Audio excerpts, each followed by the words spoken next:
Inanunsyo kahapon, January 31, ang Bureau of Internal Revenue o BIR na exempted na o hindi nakasama sa value-added tax o VAT ang nasa 21 na gamot para sa cancer, diabetes, hypertension, kidney disease, mental illness, tuberculosis at iba pa. Inilabas ni Internal Revenue Commissioner Romeo Lumagi Jr.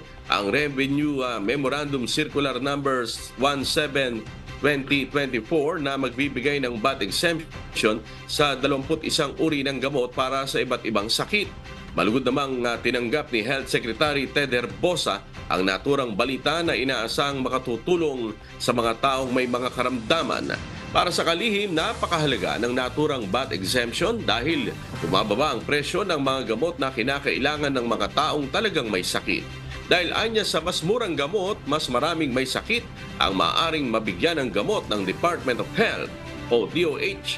Pagtitiyak naman ng BIR na tututukan nila ang excellent taxpayer service para sa taong 2024 at kasama umano dito ang paglabas ng mga sirkular na magpapagaan sa pasanin ng mga Pilipinong nagdurusa sa nabanggit na mga sakit.